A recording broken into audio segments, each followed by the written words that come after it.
చివరి వక్త మంద ప్రభాకర్ గారు. జై భీమ్, జై భీమ్, జై భీమ్, జై భీమ్.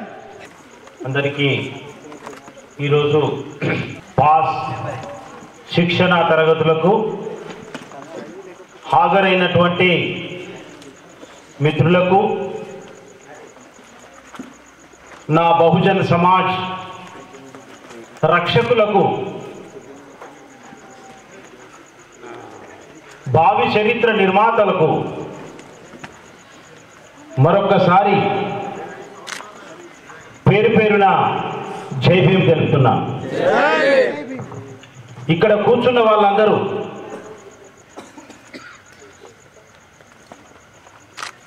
మామూలు మనుషులు అయ్యుంటే, ఇక్కడికి మమ్మల్ని పిలిచిన వాళ్ళు సాధారణ వ్యక్తులు అయ్యుంటే మేము ఇంత దూరం వచ్చేవాళ్ళం కాము. ఈరోజు మన సమాజం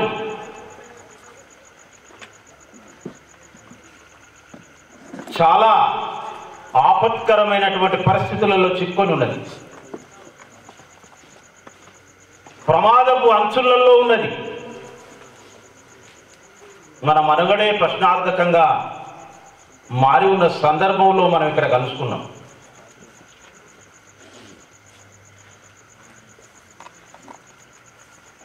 వేలాది సంవత్సరాల క్రితం కనీస మానవ హక్కులు కోల్పోయిన సమాజంలో జన్మించిన మనం మహనీయుల పోరాటాల ఫలితంగా కొన్ని హక్కులు సాధించుకున్న మనం తిరిగి బానిసలుగా మారబోతున్నటువంటి ఒక సంధి కాలంలో మనం ఈరోజు సమావేశమయ్యాం. నిశ్చితంగా మనం బానిసలుగా మారబోతున్నాం. మనం అప్రమత్తంగా లేనట్టయితే, మనల్ని మనం రక్షించుకోవడానికి సంసిద్ధులుగా కానట్టయితే, నిశ్చితంగా ఇది తేలిపోయింది. మీ అందరికీ అర్థమై ఉంటుంది, భారతీయ సమాజం అంటే బహుజన సమాజమే. భారతీయ ఉత్పత్తి అంటే బహుజనులు చేసిన ఉత్పత్తే. భారతీయ సంస్కృతి అంటే కూడా నిజానికి బహుజనుల సంస్కృతే. ఈరోజు జరుగుతున్నటువంటి దాడి, ఈరోజు జరుగుతున్నటువంటి కుట్ర, ఈరోజు జరుగుతున్నటువంటి ఒక బ్రాహ్మణవాద భావజాల దాడి మన సమాజం మీద ఈరోజు మన కళ్ళకు కనబడుతుందేమో, లేదా కొంతమందికి అసలే అది అర్థం కాకుంటుందేమో. కానీ నిజానికి వాళ్ళు మన మహనీయుల పోరాటాలకు ప్యారలల్గా నిరంతరం అప్రమత్తంగా ఉండి కొనసాగిస్తూ వస్తున్న ఒక కార్యక్రమాన్ని వాళ్ళు చివరి ఘట్టానికి చేరుకున్నారు. నిజంగా నాకు చాలా ఆనందంగా ఉంది మీ అందరినీ ఇక్కడ కలుసుకున్నందుకు. ఈరోజు ఇక్కడ నేను కొంతమంది గురించి మనసు విప్పి మాట్లాడితే మీ అందరూ ఏమనుకుంటారంటే ముఖస్తుతి అనుకుంటారు. కానీ ఇది ముఖస్తుతి కాదు, నిజాలు అని ఎప్పుడు తెలుస్తుందంటే, ఈ ఉద్యమం, బహుజన ఉద్యమం ఫలితాలు సాధించినప్పుడు ఆ వ్యక్తులను గుర్తిస్తారు, సమాజం కీర్తిస్తుంది. అయితే మీరు అపార్థం చేసుకుంటారనో, ముఖస్తుతి అనుకుంటారనో కొందరి గురించి నేను మాట్లాడకుండానైతే ఉండలేను. అందులో ఇక్కడ ఈ కార్యక్రమాన్ని నిర్వహిస్తున్నటువంటి పెద్దలు, పాస్ అంటే నాకు మాలిక్ సార్కు పాస్కు సంబంధించి ఏ హోదా ఉందో నాకు క్లియర్గా తెలియదు, కానీ ఇక్కడ పెద్దలు మాట్లాడుతుంటే అర్థమైంది కన్వీనర్ గారని. అదేవిధంగా ఇంత చక్కటి పాఠశాలను ఒక గొప్ప పేరు పెట్టి నడిపిస్తున్నటువంటి నర్సయ్య సార్ గారు, అంతే ఆదర్శాలతోటి మనందరినీ ఇక్కడికి పిలిస్తే ఆ పిలుపును అందుకొని ఇక్కడికి వచ్చిన నా బహుజన రక్షకులకు, ఇంతసేపు మనందరికీ తెలియని ఎన్నో విషయాలను, అంటే నిజంగా చెప్పాలంటే what we know is secondary information but not primary. I think many of us and all of us should realize this.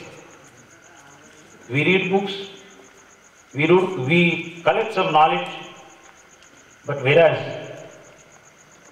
our respected Hari garu collected primary information, మీ అందరికి అర్థమై ఉంటుంది. ఉత్తర భారతదేశంలో తను తిరిగి సంపాదించినటువంటి సమాచారాన్ని మొత్తాన్ని మనకు అందించడానికి తన జ్ఞానాన్ని వినియోగించి దాన్ని మనకు అనుకూలంగా అందించినందుకు నేనైతే చాలా చాలా ఈ మూమెంట్ తరఫున ధన్యవాదాలు తెలియజేస్తున్నాను. ఇది మామూలు కాంట్రిబ్యూషన్ కాదు. I was mood like anything. ఎందుకంటే హరి గారు నాకు గత 10 సంవత్సరాలుగా తెలుసు. ఇక్కడ వ్యక్తుల గురించి మాట్లాడుకోవడానికి కానప్పటికీ నేను చాలా సంతోషిస్తున్నా. ఏంటంటే నేను ఈ బహుజన్ మూమెంట్లోకి లేటుగా వచ్చాను. నేను మొట్టమొదటిసారిగా ఇంజనీరింగ్ సెకండ్ ఇయర్లో ఉన్నప్పుడు నేను అంబేద్కర్ గారు అనేటైన ఒక ఆయన ఉన్నారు అని ఒక పుస్తకంలో చదువుకోవడం జరిగింది, చూడడం జరిగింది. నన్ను అప్పుడు మిత్రులు ఎగతాళి చేసిండు, మళ్ళీ కొత్త పుస్తకం పట్టినవా అని. నేను అప్పుడేమి వాళ్ళ ఎగతాళిని అప్పుడేమి సీరియస్గా తీసుకోలేదు, కానీ ఆ తర్వాత కాలంలో అర్థమైంది వాళ్ళ సెటైర్ చేయిందని. అయితే బుద్ధం శరణం గచ్చామి, జై భీమ్ అనే మాటలోనే ఉన్నది. అంటే వయసును బట్టి కానీ, కులాన్ని బట్టి కానీ, లింగ భేదాన్ని బట్టి కానీ మనము మనుషుల పట్ల వివక్షత చూపరాదు. జ్ఞానాన్ని బట్టి మనుషులకు విలువ ఉండాల్సినటువంటి సమాజం కొరకు మనం పరిశ్రమిస్తున్నాం. కాబట్టి హరన్నాను ఎందుకన్నానంటే చిన్నోడు అయినప్పటికీ నీ చిన్నోడు అంటే వయస్సును బట్టి మనం చేయొద్దు కదా, జ్ఞానాన్ని బట్టి. కాబట్టి పెద్దోడు జై భీమ్. అయితే ప్రతి కార్యక్రమానికి ఒక ఉద్దేశం ఉంటుంది. ఆ ఉద్దేశం గొప్పదైతే అది చరిత్రలో నిలిచిపోతుంది. ఈరోజు ఇక్కడ జరుగుతున్న ఈ సమావేశం కూడా చరిత్రలో నిలిచిపోతుందని నేను భావిస్తున్నాను. మనం తెలుసుకోవాల్సినటువంటి అనేక విషయాలను ఈ సమయంలో అన్నింటినీ కూలంకషంగా తెలుసుకోలేకపోవచ్చు, కానీ కొన్ని ముఖ్యమైన విషయాలు అయితే మాట్లాడుకుందాం. నేను వాటిని అవుట్లైన్స్ మీకు చెప్పడం జరుగుతుంది. కొన్ని అంటే ఇప్పుడున్నటువంటి పరిస్థితులు మనం ఏం చేయాలనే దాన్ని కొంచెం లోతుగా మాట్లాడుకుందాం. నేను పెద్ద పెద్ద ఐడియాలజీల జోలికి పోను. నాకు చాలా సంతోషం అనిపించింది మన హరి గారు మాట్లాడుతుంటే. ఇంకా మాకు బాధ లేదుగా, కొద్దిగా రిస్క్ తగ్గి ముందు మాకు ఏదో ఆధారం దొరికినట్టు భావిస్తున్నా. నేను ఇప్పుడు భారతీయ సమాజం నిన్న 10వ తారీఖు నుండి సిఏఏ సిటిజన్స్ అమెండ్మెంట్ యాక్ట్ ఏదైతే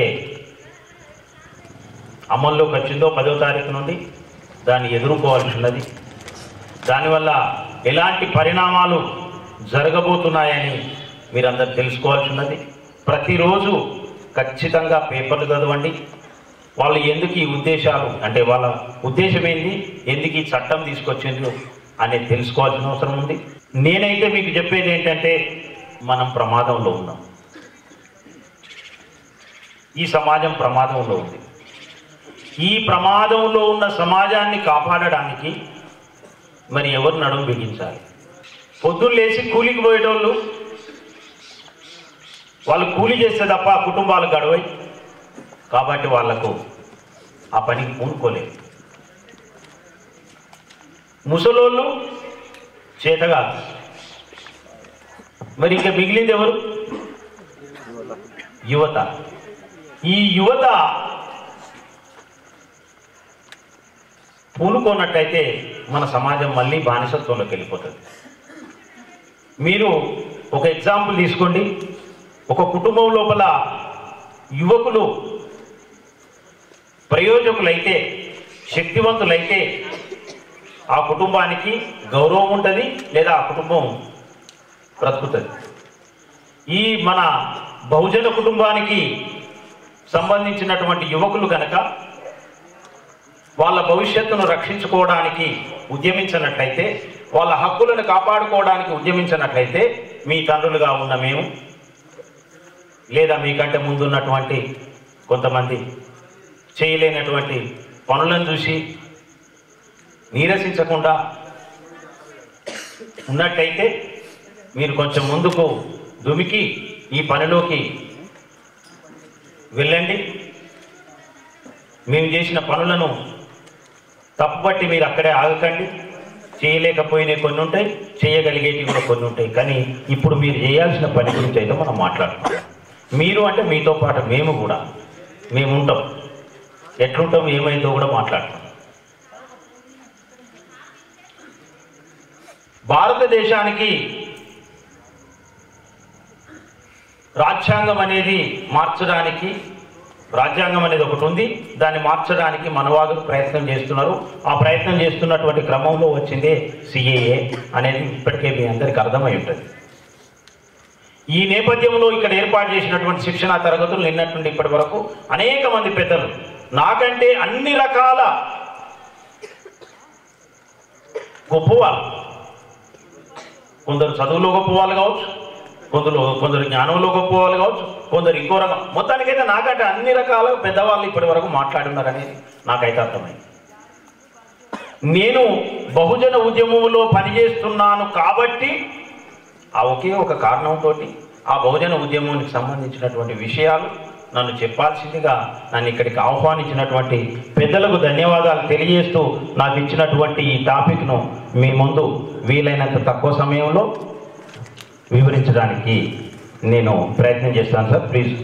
నేనేం చేస్తానంటే, మీకు అంటే నా క్లాసులు అనగానే గుర్తుకొచ్చేది బోర్డును ఇదే సార్. బేసికల్గా పార్టీలో కూడా రాజకీయ శిక్షణా తరగతులు, తర్వాత కాంశీరామ్ గారు కూడా శిక్షణా తరగతులు ఇచ్చినప్పుడు బోర్డు వాడేది. ఇంకా అది ఒక రకంగా అలవాటు అయిపోయింది. నాకు బోర్డు లేకుండా కూడా కొంచెం కష్టమే. దాన్ని మన్నించండి. మీరు ఏమన్నా వీలైతే మీకు పనికొస్తాయి అనుకుంటే నోట్ చేసుకోండి. ఈ క్లాస్ నాకు ఇచ్చిన టాపిక్ కూడా రాస్తున్నాను, కనబడుతుందో లేదో.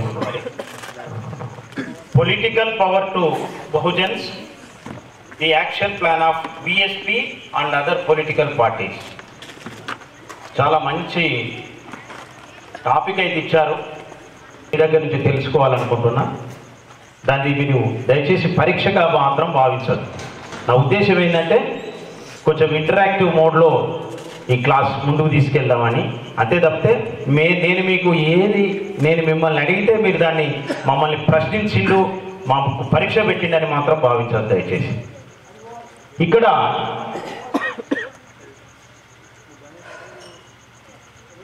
పొలిటికల్ పవర్ టు బహుజన్స్ అనే టాపిక్ ఇచ్చాడు కదా.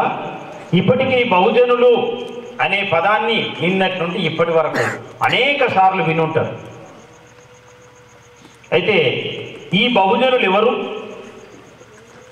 వీరి ఉద్యమం దేనికోసం?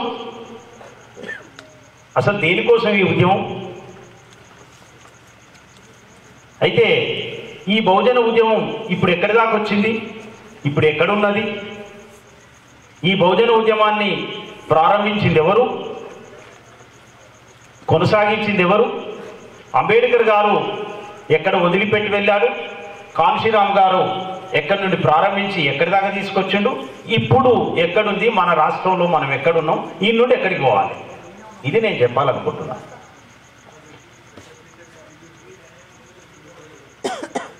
అయితే ఈ బహుజనులు అంటే ఎవరు? ఎవరు సార్? అందరికి తెలిసిన విషయమే. ఒకసారి చలిపోతుంది, మనం కొంచెం ఇందులో కష్టం అనే ఉద్దేశం. ఎవరు బహుజనులు అంటే? మీరు చెప్పిందే రాస్తా నేను. బీసీలు, BC, SC, ST and religious minorities. ఓకేనా సార్? ఈ బీసీ, ఎస్సీ, ఎస్టీలు బహుజనులు, బీసీ, ఎస్సీ, ఎస్టీస్ బహుజనులు అండ్ రిలీజియస్ మైనారిటీస్ కూడా దీంట్లో కలుపుకొని మనం బహుజనులు అంటున్నాం. వీళ్ళను, ఈ బహుజనులు అనే పేరు వీళ్ళకి ఎందుకు పెట్టబడ్డది, లేదంటే వీళ్ళ ఉద్యమం ఏంటి? భారతదేశం లోపల ఒక కుల వ్యవస్థ ఉన్నది. ఈ కుల వ్యవస్థ లోపల BC, SC, ST and religious minorities అందరినీ కలిపి బహుజనులు అన్నారు. వీళ్ళని ఏ ఉద్దేశంతో, ఎందుకు బహుజనులు అంటారు? మనం అందరినీ మనం మాట్లాడుకుంటే బహుజన ఉద్యమం అంటున్నాం. ఎందుకు ఈ బహుజన ఉద్యమం ఏంటిది అసలు? ఈ బహుజనులు ఎవరు? చరిత్ర లోపల ఈ బహుజనులు ఎవరు? ఇప్పుడు బహుజనులు ఎవరంటే ఎస్సీ, ఎస్టీ, బీసీ అండ్ మైనారిటీలు అంటున్నాం. వీళ్ళు ఎక్కడి నుండి వచ్చిండ్రు? బహుజనులు అంటే చరిత్రలో ఎవరు వీళ్ళు? ఎవరికైనా తెలుసా? అందరికీ తెలుసు. బహుజనులు అంటే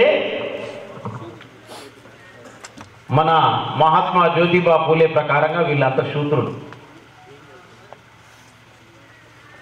చాతుర్వర్ణ వ్యవస్థ లోపల బ్రాహ్మణ, క్షత్రియ, వైశ్య అనబడే 3 వర్ణాలకు సేవలు చేసి ఎలాంటి ఫలితాలు ఆశించకుండా, అంటే పని నుండి ఎలాంటి జీతభత్యాలు లేకుంటే ఆ శ్రమ ఫలితాన్ని ఆశించకుండా బెగారు వెట్టి చాకిరీ చేసినటువంటి, ఏమీ ఆశించకుండా తన శారీరక శ్రమను ఈ పైనున్న బ్రాహ్మణ, క్షత్రియ, వైశ్య 3 వర్ణాలకు సేవలు చేసి బతికినటువంటి ఈ శూద్రులు, ఈ శూద్రులు BC, SC, ST and religious minorities. ఈ శూద్రులు వాస్తవానికి ఒకప్పుడు ఈ రాజ్యాన్ని ఏలిండ్రు,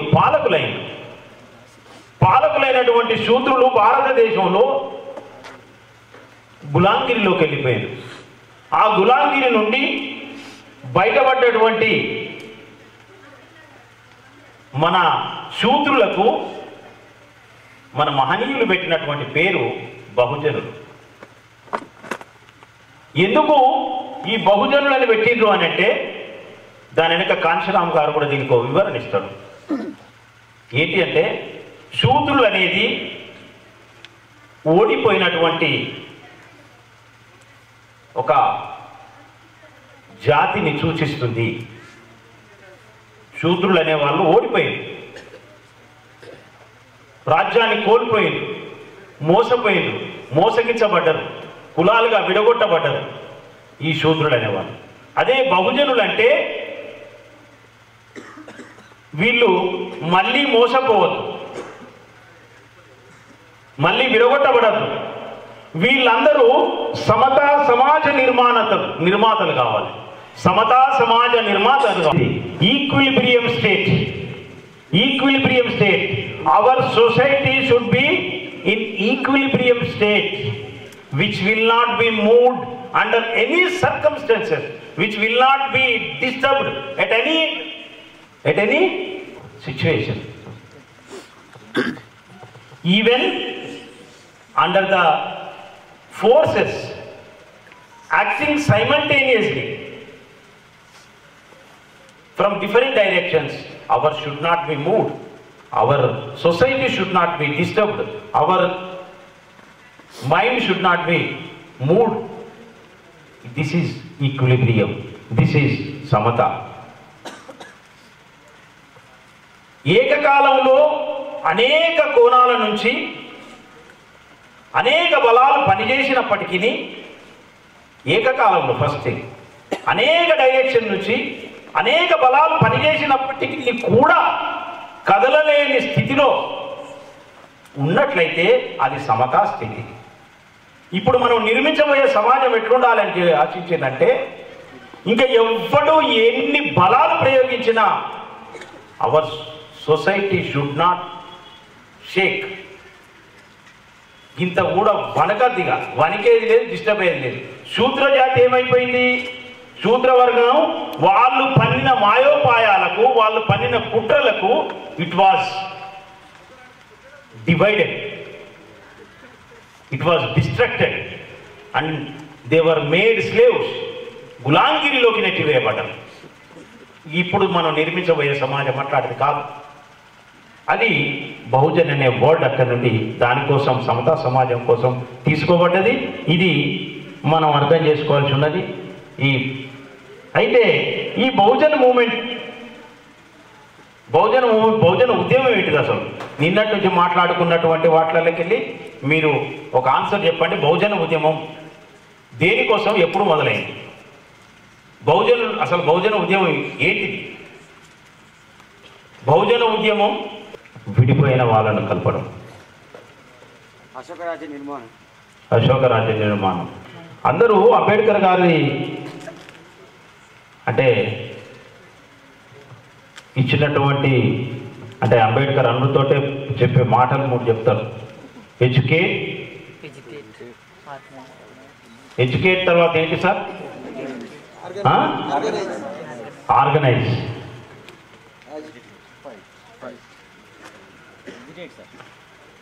ఆర్గనైజ్, ఎడ్యుకేటా? ఇది తప్పు. ఇది కమ్యూనిస్టు భావజాలంలో అంబేద్కర్ను చూసిన వాళ్ళు మాట్లాడే మాటలేదు. Educate then educate.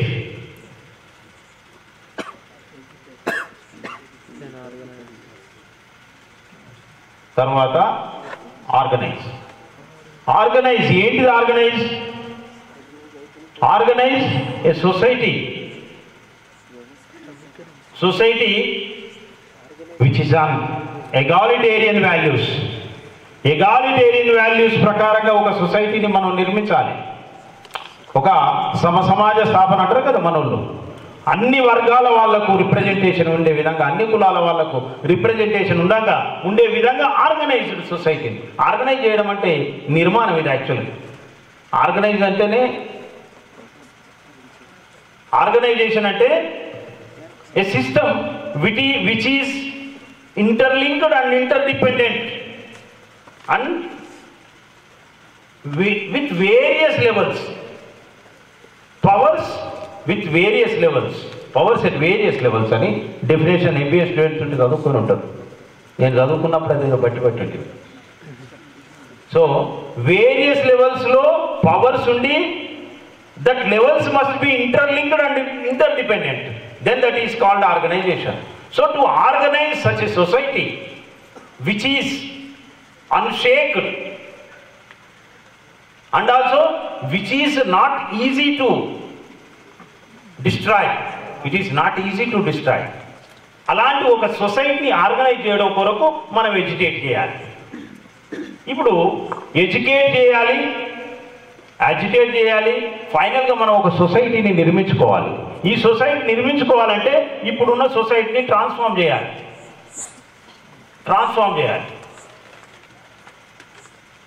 ట్రాన్స్ఫార్మ్ చేయాలి అంటే పరివర్తన చెందించాలి. సోషల్ ట్రాన్స్ఫార్మేషన్, సామాజిక పరివర్తన. అవర్ మూమెంట్ ఈజ్ ఏంటిది? ఈ మూమెంట్, బహుజన మూమెంట్ దేని కొరకు? సోషల్ ట్రాన్స్ఫార్మేషన్ కొరకు. మనోళ్ళు ఏమనుకుంటారు? రాజ్యాధికారం కోసం అనుకుంటాడు. పెద్దలు హరిగారు చెప్పారు, this is a missionary movement. Why it is a missionary movement? We discuss it on later. ఎందుకు అంటున్నాం ఇది మిషనరీ మూమెంట్ అని? Our movement is social transformation moment.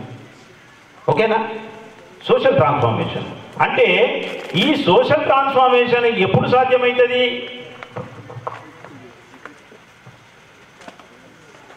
Social transformation అనేది ఎప్పుడు సాధ్యమవుతుంది అంటే ఇక్కడ ఎడ్యుకేట్, దేని కొరకు ఎడ్యుకేట్ చేయాలి? ఇది ఒక దశ. వాస్తవానికి ఎడ్యుకేషన్ అనేది ఒక దశ, ఎడ్యుకేట్ అనేది ఒక దశ, ఆర్గనైజ్ అనేది ఒక దశ, ఫైనల్ దశ ఇది. ఇది రెండవ దశ, ఇది మొదటి దశ. మన ఉద్యమంలో ఉన్నటువంటి 3 దశలను తెలియజేసేవి. మొదటి దశలో మన సమాజాన్ని ఎడ్యుకేట్ చేయాలి, ఆ తర్వాత ఎడ్యుకేట్ చేయాలి, ఆ తర్వాత ఆర్గనైజ్ చేయాలి. మొదటి దశలో ఎడ్యుకేట్, దీన్ని కాన్షీరామ్ గారు ఇంతకుముందు మీరు చర్చా యుగం గురించి మీరు బుక్ చదివినట్టయితే, ఇది మొదటి దశ పేరు సామాజిక చర్య అంటారు. ఇందులో ఎడ్యుకేట్ చేసే పని ఉంటుంది. ఇది తాత్కాలిక పరిష్కారం. తాత్కాలిక పరిష్కారం, ఎడ్యుకేషన్ అనేది తాత్కాలిక పరిష్కారం అంటాడు. తర్వాత రెండవ దశ ఏంటిది? ఇది శాశ్వత పరిష్కారం.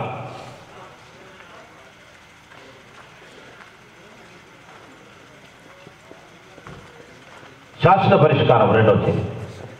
ఈ రెండవ చర్యలు ఏముంటుంది మరి? ఈ రెండవ దశలో ఏముండాలి? సొసైటీని ట్రాన్స్ఫార్మ్ చేయాలంటే ఎవరు మార్చగలరు సొసైటీని?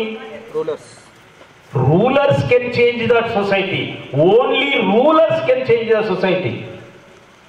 పాలకులు మాత్రమే ఈ సమాజాన్ని మార్చగలరు. సమాంతర భారత్ టీవీని సబ్స్క్రైబ్ చేసుకోండి. మరిన్ని అప్డేట్స్ కోసం పక్కనున్న గంట నొక్కండి.